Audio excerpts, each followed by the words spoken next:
Statistics में आज हम न्यू चैप्टर स्टार्ट करेंगे and that is assignment and replacement problems. जितने भी चैप्टर्स आपको स्टैटिस्टिक्स में दिए हुए हैं उसका वेटेज इक्वल है। आप आगे देखिए, जहाँ पर ये बुक आपका स्टार्ट होता है, जो फर्स्ट पेज है, फर्स्ट पेज के बाद जब आप पेज टर्न करते हो तो वहाँ पर आपको हर एक चैप्टर का वेटेज दिया हुआ है, हर एक चैप्टर का वेटेज दिया हुआ है। और वो जो वेटेज है वो 25% वेटेज देखिए यहाँ पर लिखा हुआ होगा। इट मीन्स सारे चैप्टर्स इक्वल वेटेज पर हैं। नाउ चैप्टर पर आ जाते हैं असाइनमेंट एंड रिप्लेसमेंट प्रॉब्लम। तो पहले तो इस वर्ड की मीनिंग समझेंगे। जब भी मैं आपको चैप्टर करवाता हूँ पहले वर्ड की मीनिंग क्लियर करते हैं कि है क्या ये। Assignment and replacement problem. तो ये है ना, दो अलग अलग चैप्टर हैं। असाइनमेंट चैप्टर अलग है और रिप्लेसमेंट चैप्टर अलग है। दोनों अलग अलग हैं और दोनों को मिलाकर एक चैप्टर बनाकर आपको दे दिया है। नाउ पहले समझते हैं रिप्लेसमेंट क्या होता है। जब भी हम कोई न्यू मशीन लेते हैं, न्यू व्हीकल लेते हैं, कभी ना कभी तो ऐसा होगा हमें वो चेंज करना पड़ेगा मशीन या व्हीकल। बट कब? सपोज करो कि हमने बिजनेस के लिए एक मशीन ली फर्स्ट ईयर। अब फर्स्ट ईयर न्यू मशीन होती है, तो न्यू मशीन होती है तो बहुत अच्छी चलती है, उसका मेंटेनेंस रिपेयरिंग बहुत कम होता है, खराब भी नहीं होती, ठीक है। लेकिन जैसे जैसे वो मशीन पुरानी होती जाती है उसका मेंटेनेंस बढ़ता जाता है। एक एग्जांपल लेते हैं कि फर्स्ट ईयर में 1000 रुपीज का मेंटेनेंस हुआ, सेकेंड ईयर में 2000, थर्ड ईयर 5000, देन 10,000, देन 15,000। तो देखिए मेंटेनेंस जो है वो बढ़ता जा रहा है। अब अगर मेंटेनेंस बढ़ता जाएगा तो एक दिन ऐसा आ जाएगा कि वो मेंटेनेंस बहुत होगा, बार बार मशीन खराब होगी। सो बार बार मशीन खराब होने से एक तो हम डिस्टर्ब होंगे, हमारा काम बंद हो जाएगा, और दूसरा बहुत सारा एक्सपेंस होगा। चलिए इसमें एक एग्जांपल ले लेते हैं व्हीकल का। कि आपने एक व्हीकल लिया है, एक एक्टिवा ली, पहले साल तो कंपनी फ्री सर्विस देती है, ठीक है, हार्डली 500 या 1000 रुपीज का खर्चा आएगा, ऑयल चेंज करना है। लेकिन सेकेंड ईयर में 2000 का expense, third year 5000, then 10,000, then 15,000। अब फिफ्थ ईयर में 15,000 का तो आपके ऊपर मेंटेनेंस आएगा है। बट एक और प्रॉब्लम यहाँ पर हो रही है कि बार बार रास्ते में खराब हो जाती है। तो अब क्या करना चाहिए? अब उसे चेंज करना पड़ेगा। लेकिन प्रॉपर टाइम क्या होगा उसका चेंज करने का, जैसे हमें कम से कम लॉस हो। चेंज करना इतना आसान नहीं है। अगर आपने 80,000 में लिया होगा और 5 साल बाद आप बेचने जाओगे तो आपको 40,000 में नहीं मिलेगी। तो ऐसा कौन सा टाइम है, बेस्ट टाइम, जिस पर हम उसे रिप्लेस कर सकते हैं, जिसमें हमें कम से कम लॉस होगा। एक तो वो पॉइंट हम रिप्लेसमेंट में सीखेंगे। क्लियर हुआ? रिप्लेसमेंट वर्ड रिप्लेस, प्लेस को रिप्लेस करना, मींस रिप्लेस का मीनिंग पता है, चेंज करना, कि एक को निकालकर दूसरे को ले आना। सेम आपके मोबाइल के साथ भी कुछ ऐसा ही होता है, जितना पुराना होता जाता है फिर आप एक टाइम के बाद उसे रिप्लेस कर देते हो। चलो असाइनमेंट प्रॉब्लम। अब असाइनमेंट को समझते हैं कि असाइनमेंट की मीनिंग क्या होती है। असाइनमेंट में हमारे पास अलग अलग काम है और अलग अलग एम्प्लॉइज हैं। किस एम्प्लॉय को कौन सा काम असाइन करना है वो हम असाइनमेंट में सीखेंगे।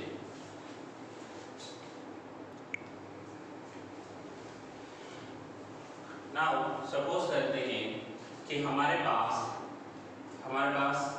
4 अलग अलग काम करने हैं, 4 अलग अलग काम। पहला गुड्स की डिलीवरी लेकर आनी है, दूसरा एक कस्टमर से ऑर्डर लेने जाना है, तीसरा एक कस्टमर से पेमेंट लेने जाना है, और चौथा गुड्स डिलीवर करने। ये 4 अलग अलग काम हैं और हमारे पास इस काम के लिए 4 अलग अलग एम्प्लॉय भी हैं। तो हमें कौन से एम्प्लॉय को कौन सा काम असाइन करना चाहिए वो हम इसमें सीखेंगे। कि इस एम्प्लॉय को अगर ये काम दिया जाए तो वो कम से कम एक्सपेंडिचर में हो जाएगा। अब सपोज करो किसी का ऑफिस है सिटी में और किसी से पैसे लेने हैं इस एरिया में सरदार नगर में, और उसका एक एम्प्लॉय भी सरदार नगर में ही है, तो क्या करेगा? पहले सुबह 11 बजे अपने एम्प्लॉय को सिटी बुलाएगा, फिर वो सिटी पहुंचेगा तो उसे एड्रेस देगा कि ये ले एड्रेस सरदार नगर का, जा पेमेंट लेके आ। या फिर इट विल बी बेटर कि वो उसे कॉल कर देगा कि ये सरदार नगर में है, भले तू सुबह आधा घंटा लेट आना लेकिन ये पेमेंट कलेक्ट करता हुआ आना। उसमें आने जाने का पेट्रोल और टाइम बच जाएगा ना। यहाँ से सिटी जाए 1 घंटा एम्प्लॉय, ठीक है, फिर वहाँ से वापस आए पेमेंट लेने और फिर वापस सिटी जाए। तो असाइनमेंट में हम ये देखेंगे कि कम से कम एक्सपेंस में अलग अलग काम अलग अलग लोगों को कैसे असाइन होंगे।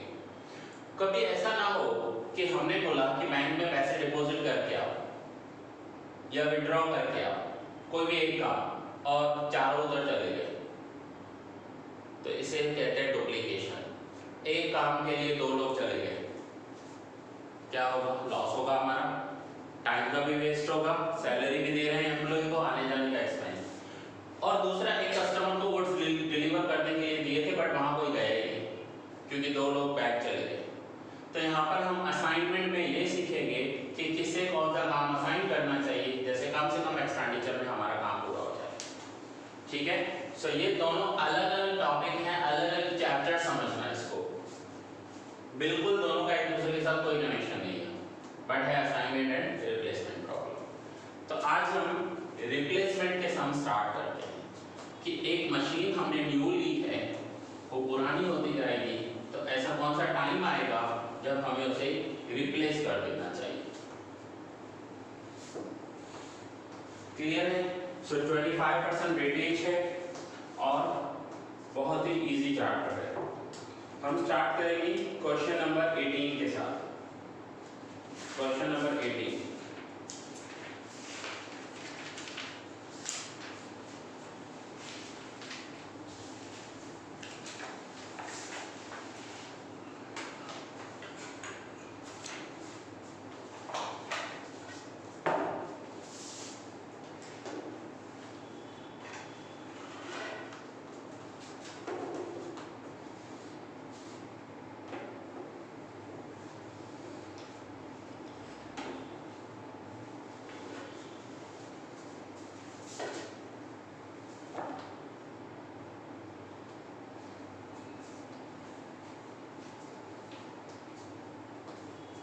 factory owner finds from his past records that the maintenance cost and resale price of a machine whose purchase price is rupees 80,000 are as follows.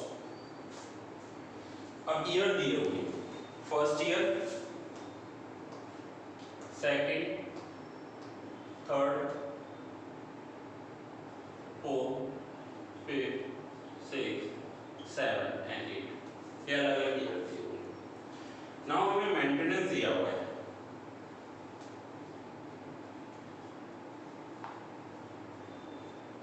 Maintenance 10,000, देखो मेंटेनेंस बढ़ता जाएगा, 13,000, थर्ड ईयर में 17,000, फोर्थ ईयर 22,000, फिफ्थ ईयर नीचे लिखा हुआ है 29,000, sixth year 38,000, seventh year 48,000 and eighth year 60,000। सिर्फ 8 year का मेंटेनेंस देखो कितना है, 60,000, और मशीन कितने की थी पूरी? 80 की तो नई मशीन है, तो क्या उस मशीन के मेंटेनेंस या रिपेयरिंग के लिए हमें 60,000 खर्च करने चाहिए क्या? अगर आज आपको न्यू व्हीकल, न्यू एक्टिवा 80,000 में मिल जाएगी, तो क्या आप पुराने पे 60,000 खर्चा करोगे? कोई बोले पुरानी हो गई, खराब हो गई, इसमें कुछ पार्ट्स चेंज करने पड़ेंगे, 60,000 का एक्सपेंडिचर आएगा, आप क्या करोगे? 60 एक्सपेंस दोगे या बोलोगे पुरानी लेंगे हम नहीं ले लेते 80 की? सो एक टाइम हो जाता है। अब रीसेल प्राइस, रीसेल प्राइस किसे कहते हैं? कि जब हम उस मशीन को बेचेंगे तो कितना मिलेगा, तो वो तो रिड्यूस होता जाता है।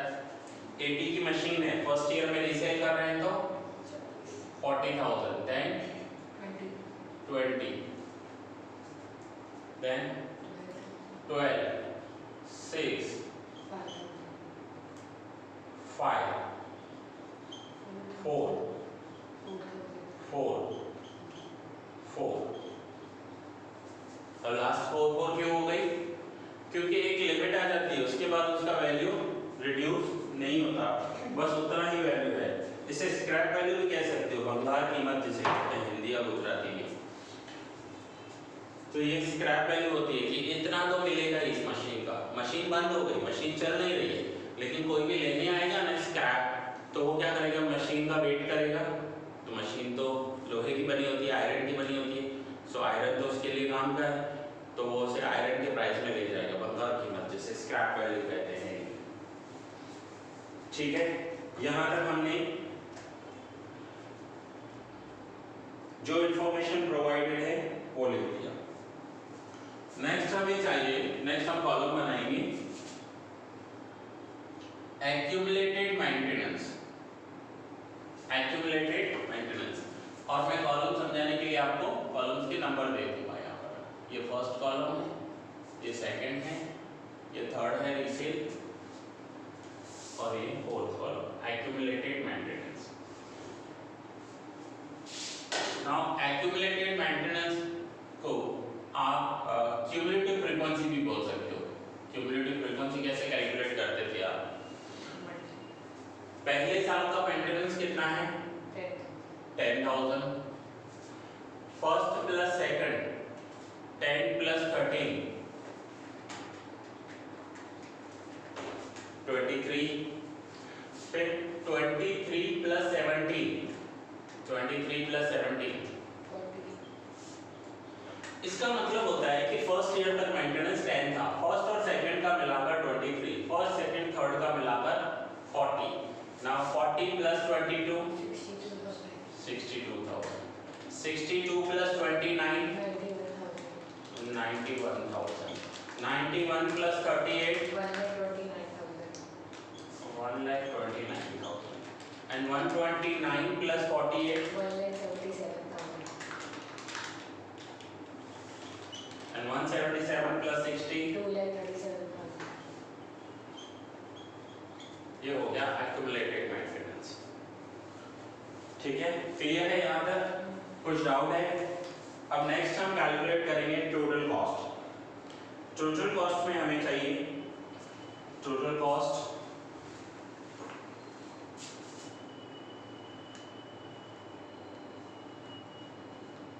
तो मैं 5 नंबर लेता हूँ। ठीक है, अब मुझे क्वेश्चन में देखकर बताओ कि मशीन थी कितने की, ओरिजिनल कॉस्ट कितना था मशीन का? 80,000। तो यहाँ पर लिखेंगे टोटल कॉस्ट कैसे कैलकुलेट करनी है। एक तो cost of machine plus column number 4 means maintenance, accumulated maintenance, minus column number 3 which is resale price. तो ये हमारा हो जाएगा टोटल कॉस्ट।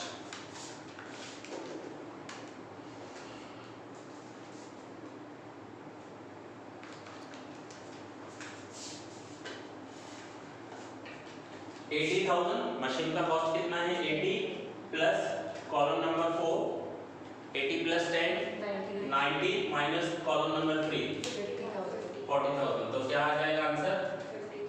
50,000। देखिए ध्यान से समझिए, इसकी मीनिंग समझो पहले क्या होती है। आज इस साल के लिए, एक साल के लिए मशीन यूज की मैंने, मशीन का वैल्यू था 80 प्लस पूरे साल में उसके ऊपर 10,000 मेंटेनेंस भी किया, तो 80 प्लस 10 कितना हो गया? 90। अगर फर्स्ट ईयर में ही मैं उसे सेल कर दूं तो कितना मिलेगा? 40। तो मेरा पूरे साल का एक्सपेंडिचर कितना हो गया? 50,000। ठीक है ना? सपोज करते हैं कि आपने एक एक्टिवा लिया 80,000 का, पूरे साल में आपने 10,000 उसके ऊपर खर्चा किया, तो अब आपका इन्वेस्टमेंट कितना हो गया? 90। और एक साल के बाद अगर आप बेच रहे हो तो आपको 40,000 उसके मिल रहे हैं। इट मींस आपका कितना खर्चा हो गया, कितना लॉस हो गया? 50,000। क्लियर? ओके, देन फिर 80 प्लस 23 माइनस 20 समझ में आ रहा है? फिर से देखो 80,000 plus column number 4 23,000, 80 plus 23, 1,03,000 minus 20,000. Column 4 and column 3, column 4 plus करना है, कॉलम 3 माइनस करना है। चलो नेक्स्ट फिर से करो, 80 प्लस 40 माइनस 12, 1,08,000।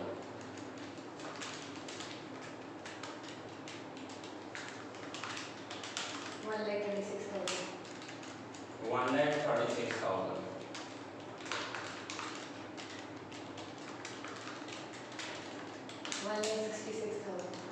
1,66,000।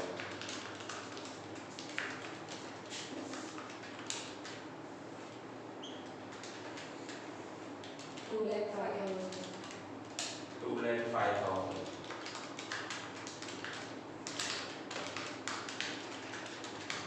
2,53,000।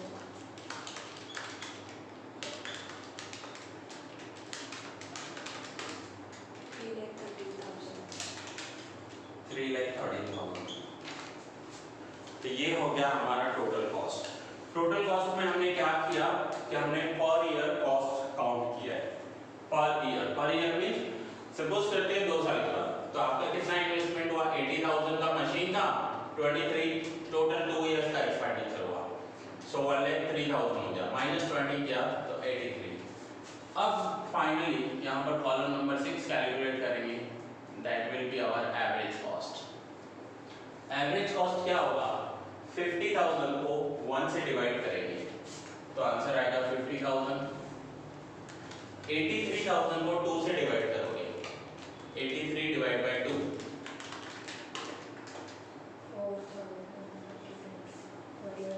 41,500। 1,08,000 को 3 से डिवाइड करोगे, 1,36,000 को 4 से डिवाइड करोगे,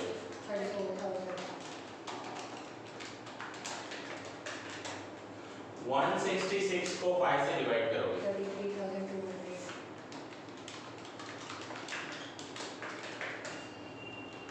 205 डिवाइड बाय 6। पॉइंट में भी आ सकते हैं आंसर,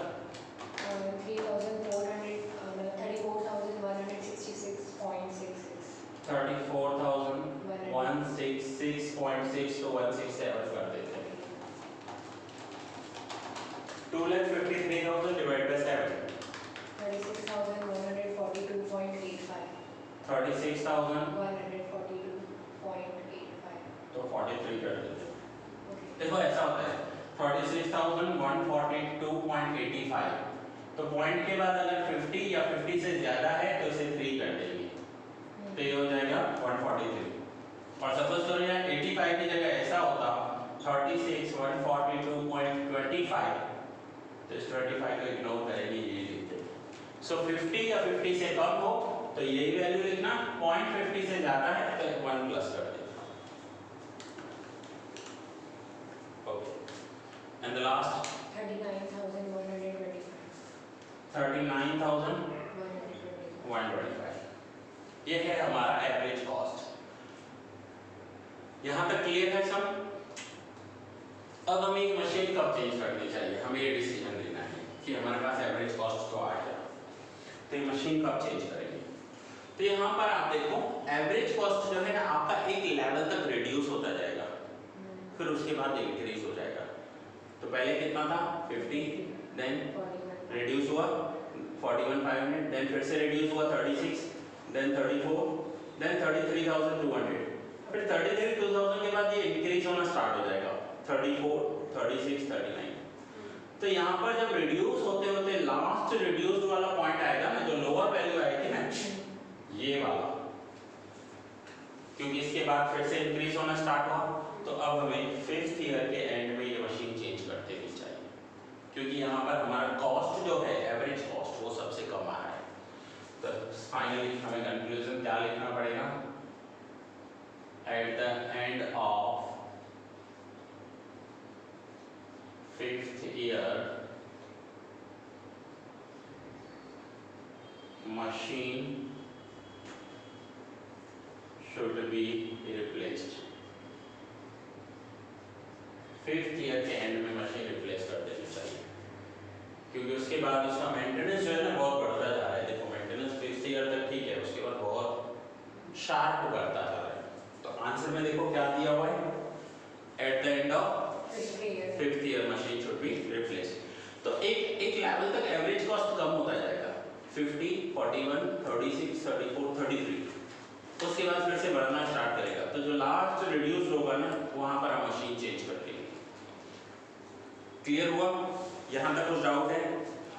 मैं चैप्टर में ऑलमोस्ट सारे जो भी करवाऊंगा मैं आपको एक्सरसाइज के सम्स करवाऊंगा, और जो इलस्ट्रेशंस होंगे वो आपको होमवर्क में दूंगा। सो आप ये सम नोट डाउन करोगे।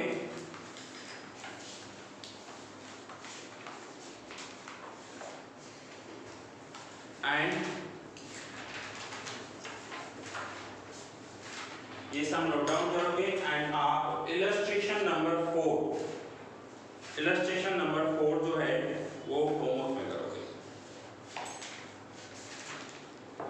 इलस्ट्रेशन 4, ठीक है? चलिए नोट डाउन कर लीजिए इसे।